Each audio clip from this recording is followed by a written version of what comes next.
Batikang aktres na si Connie Reyes, hindi nakialam sa love life ni Pasig City Mayor Vico Soto.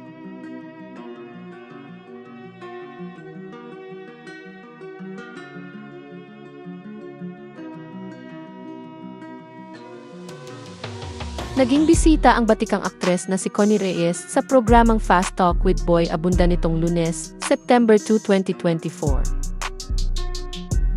Doon ay napag-usapan nila ni Boy Abunda ang kanyang papel sa love life ng kanyang anak na si Pasig City Mayor Vico Soto. Sa panayam sa kanya ni Boy Abunda, sinabi ni Connie na hindi na siya nakikialam gayon pagdating sa buhay pag-ibig ng anak niya.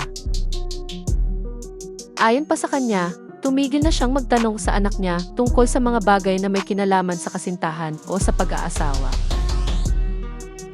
Dagdag pa niya, alam niya na pinalaki niya ang kanyang mga anak in a way na alam nilang may takot sila sa Diyos at alam nila ang ginagawa nila.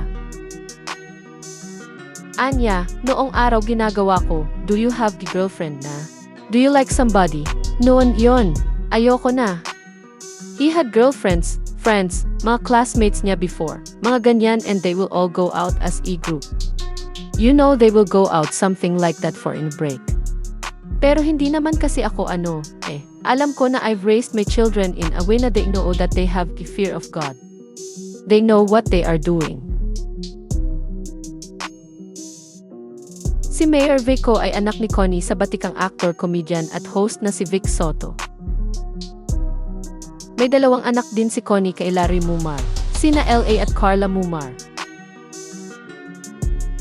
Samantala, tinanong ni Boy Abunda si Connie Reyes sa naturang panayam kung ano ang kinatatakutan niya bilang isang ina.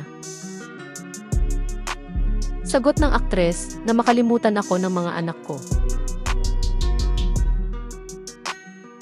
Naunawaan naman ni Boy Abunda ang isinagot ni Connie Reyes at ibinahagi ng King of Talk na ipinagdasal niya noon na huwag sana siyang makalimutan ng nanay niya. Sandaling natigilan ang dalawa at sinabi ng aktres na nais niyang yakapin ang King of Talk na ginawa naman nila.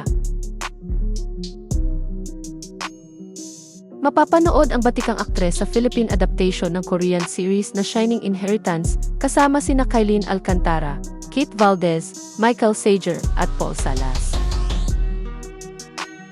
Ayon sa ulat ng GMA Entertainment, ipapalabas ang naturang serye simula September 9 sa GMA Afternoon Prime.